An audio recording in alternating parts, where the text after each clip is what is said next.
From Nutrien Ag Solutions, I'm Senior Meteorologist Andrew Pritchard with your Canadian Prairie weather story for Monday, December 4th, 2023. A busy picture across North America right now. You can see the subtropical jet stream just screaming across the southeastern United States. We've got a big area of low pressure spinning off of the coast of the Pacific.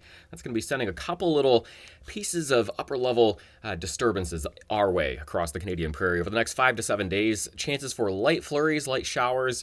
Again, generally inconsequential precipitation, even though the pattern will be rather active. Temperatures generally on the warm side of average as well as we head through the rest of the next 5 to 7 days. The radar here early Monday morning, again, some showers making their way south of the Saskatoon area through Regina over toward Estevan. Those will be making their way into southern Manitoba as we head through the next 24 hours. It's storm systems like this, again, bringing localized areas of, not nothing, but generally a few tenths of an inch of liquid precipitation, whether it's light snow or light precipitation, not anything that's really going to be causing any sort of big disruptions, not anything that's really going to be significantly eating into the dryness across the area, as well as we kind of look deeper into the winter for a pattern change that might bring something like that. The temperature map here, the color's a little bit broken this morning. You're seeing a lot of brown, but you can see the numbers are accurate up there. Some cooler temperatures, especially off to the north as you start your Monday morning here. You can find some negative teens as you make your way up toward Highway 16. The area's north of there, but south of that, pretty close to zero. A few degrees below, a few degrees above. We'll see those mild temperatures continuing through much of the week. They'll be warming up as we head through the next 48 to 72 hours in most areas. The last 7 days, again, very quiet across the prairie. This has been something we've been talking about, not just last week, but the last several weeks. This was well forecast. Again, this big wedge of dryness across the prairie down into the northern plains, the upper Midwest, parts of the central plains of the United States. Just a big dry corridor here as a lot of moisture is deposited on coastal high elevation areas here. Off to our west across British Columbia, up to the Gulf of Alaska, down into the Pacific Northwest, and then the subtropical jet stream continuing pretty much off screen, bottom and to the right here with storm systems kind of racing up the east coast of the United States. So 2 active zones, neither of which centered over the Canadian Prairie right now, and that is unfortunately, not going to change over the next week or two.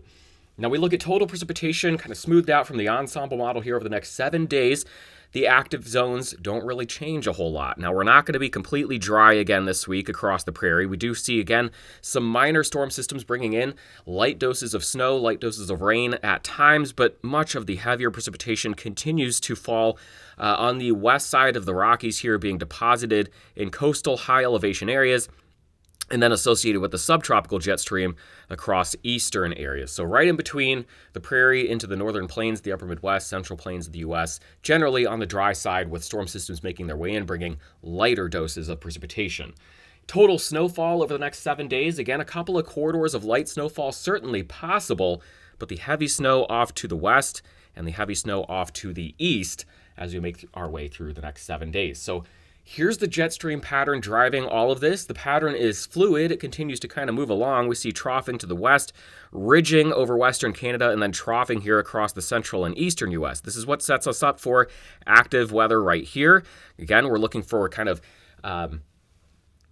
it's kind of as the winds round the base of the trough. I'm really just struggling for words here at this point. It's kind of out ahead of the areas of troughing that we look for the active zones of precipitation. So again, with that one in the Pacific, we're finding a lot of that across the Gulf of Alaska, and then, in higher elevations west of the Rockies, and then here's where we get that active zone across the eastern U.S. So kind of just highlighting the areas of active weather, what's driving that. As we put this into motion, I'm going to stop and click through time here. Again, we start off here Monday. This is what takes us into midweek. This is where we see that warm up. We'll see much warmer temperatures as we head through the middle and later part of the week associated with that ridging.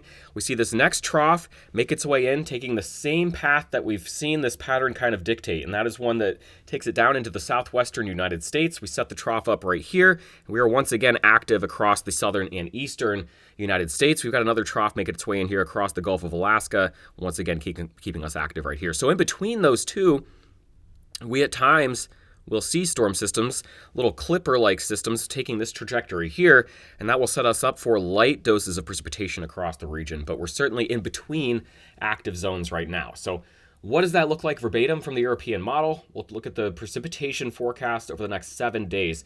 Again, starting off here Monday evening, generally quiet across the prairie. As we get into Tuesday afternoon, Tuesday evening, we see a little system making its way through the region, maybe some light snow flurries, generally north of Highway 16, Tuesday night into Wednesday morning. This would be Wednesday during the day.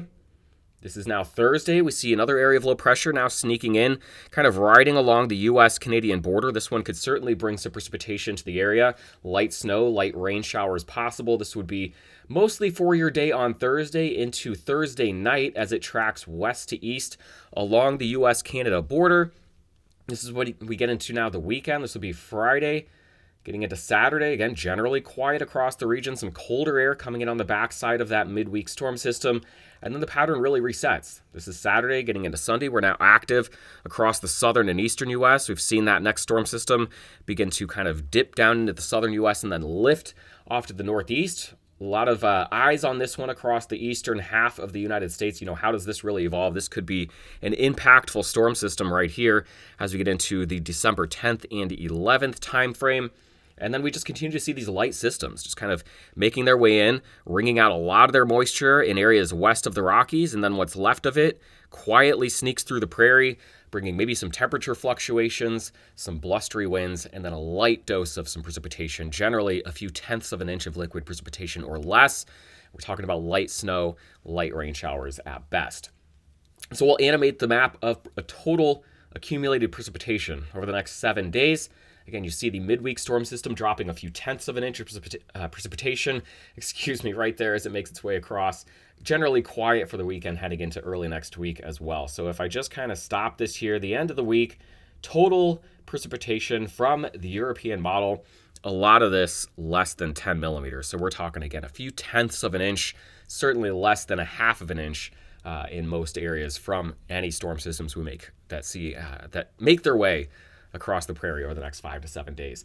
Temperatures, a lot of red across the prairie. Again, we'll see periods of warmth, shots of cooler air, but overall mild temperatures holding on. Very El Nino pattern. We just do not have a link to that bitterly cold Arctic air at this point. So as storm systems make their way in, we'll see those temperatures probably adjust a few degrees cooler, but no significant sign of any robust, long-lasting Arctic cold showing up right now. Pretty comfortable for the first couple of weeks of December. So Calgary, here's your next 10 days, a high of 12 degrees on Tuesday, 7 for the high on Wednesday, back down to a couple of degrees above zero. Edmonton, very similar, 6 degrees for the high tomorrow, above freezing all the way through the end of the week for those high temperatures. Saskatoon, Regina, and Winnipeg, a very similar look here. Temperatures generally on the mild side, especially when we look at averages here for the first and second week of December. So another mild, generally dry week, especially for folks who are looking for some heavier precipitation. Again, the theme continues to be optimism as we head deeper into the winter, early spring. But right now, just a pretty frustrating pattern here with light doses of precipitation, mild temperatures. Have a wonderful week. I'll talk to you again next Monday.